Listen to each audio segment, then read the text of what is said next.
था। मरियम ने कहा कि यीशु को कहे क्योंकि मौजज़ा करे। मैं आज आपको दावत देता हूँ, मैं आज आपको रास्ता बताता हूँ, मैं आज आपको इस चीज की बयानत करता हूँ कि आइए मैं और आप आज मिलकर कहें कि यीशु मेरे लिए भी मौजज़ा करे, यीशु मेरे लिए भी मिराकल कर, यीशु मेरे लिए भी अपनी शान को बढ़ा। सिर्फ वही मौजज़ात करने की कुदरत रखता है जिसके नाम से बदरूही क्या होती है। किसके नाम से? किसके नाम से? क्योंकि वो क्या कर सकता है, वो क्या कर सकता है। यीशु जब भीड़ में था और नदी के उस किनारे गया तो वहां पर एक नौजवान आता है। कौन आता है? एक बदरूहों से क्या हुआ है? चकरा है, पकड़ा हुआ है। शैतान ने इसके ज़हन को बंद कर दिया, शैतान ने इसके कपड़ों को फाड़ दिया, शैतान इसको घर से निकाल कर कब्रों के अंदर ले गया। शैतान ने उसकी बॉडी पर पूरी गिरफ्त की थी।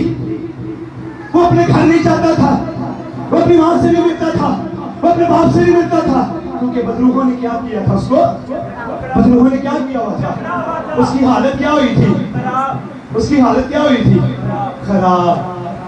तो जब उसका सामना यीशु के साथ होता है, यीशु कश्ती में बैठते हैं, नदी के उस किनारे निकलते हैं और जैसे ही यीशु इस किनारे से उतरकर चंद लम्हात आगे कदम चलते हैं तो वो बदरूहों से झगड़ा, वो नौजवान जिसके अंदर एक नहीं, जिसके अंदर दो नहीं, जिसके अंदर चार नहीं, जिसके अंदर पांच नहीं, बल्कि लश्कर है और लश्कर की तादाद होती है 4000।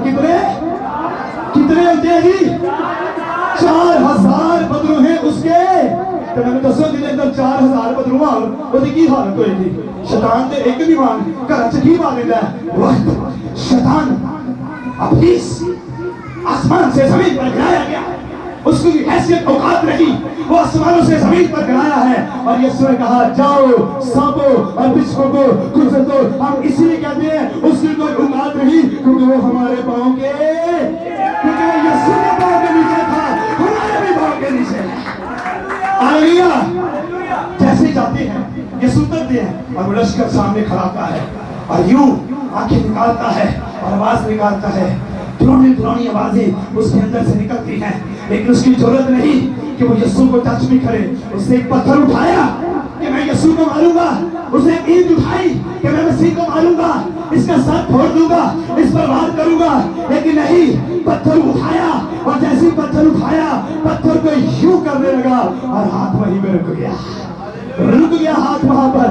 मसीह उससे टॉकिंग करते हैं, मसीह उससे बात करते हैं। मसीह कहते हैं कौन है तू, क्या नाम है तेरा, क्यों तूने इसको झगड़ा है, क्या चाहता है इससे?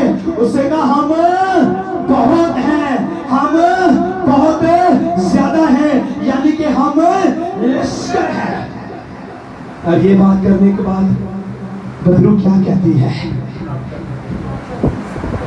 कहती है सुने, आप तो मसीह को जानते हैं, आप तो मसीह से वाकिफ नहीं है, लेकिन अनदेखी कुत्ते भी, शैतान की तस्वीरें भी आपके यीशु से वाकिफ है।